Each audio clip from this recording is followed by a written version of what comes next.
সাথে বেটে নেব। এরই সাথে আদা আর রসুন বেটে নেব। সব বাটা হয়ে গেছে, এবার তুলে নেব। এবার এটা খুলে দেখবো সিদ্ধ হয়েছে নাকি ঠিক মতন। সিদ্ধ হয়ে গেছে, এবার থালায় ঢেলে নেব। সব তুলে নিয়েছি। অল্প একটু জল দিয়ে দেবো। আলুগুলো সিদ্ধ করে নেব। একটু লবণ, তেল দিয়ে দেবো। তেলের মধ্যে অল্প একটু লবণ, ভাপিয়ে রাখা ডিমের পিসগুলো দিয়ে দেবো।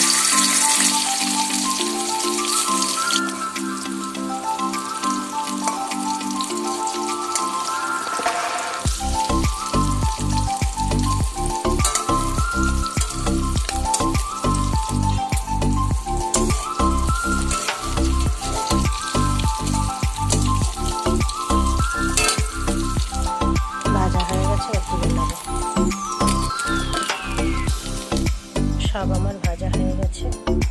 এদিকে আমার আলুগুলোও সিদ্ধ হয়ে গেছে, তুলে নেব। আলুগুলো এবার ভেজে নেব। লবণ,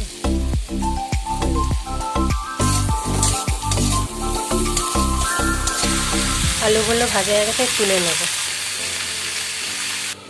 তেল দিয়ে দেবো একটু।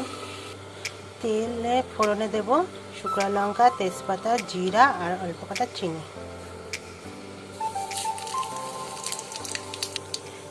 কুচিয়ে রাখা পেঁয়াজ,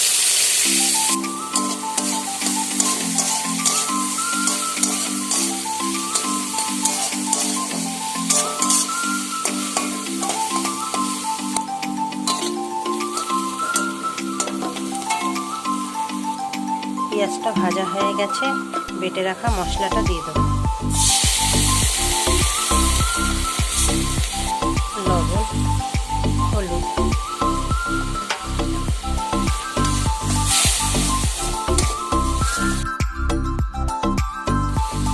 অল্প একটু জল দিয়ে দেবো।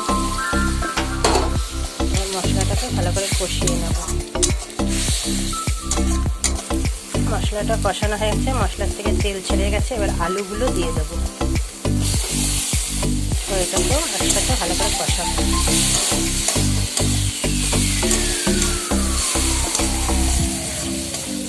আলুর সাথে মশলা কষানো হয়ে গেছে, এবার জল দিয়ে দেবো।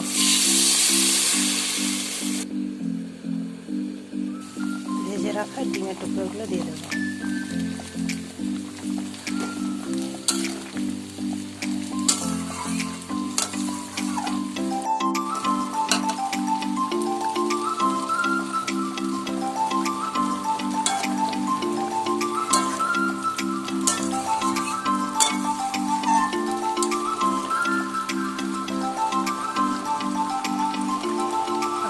হয়ে গেছে, এবার নামিয়ে নেব।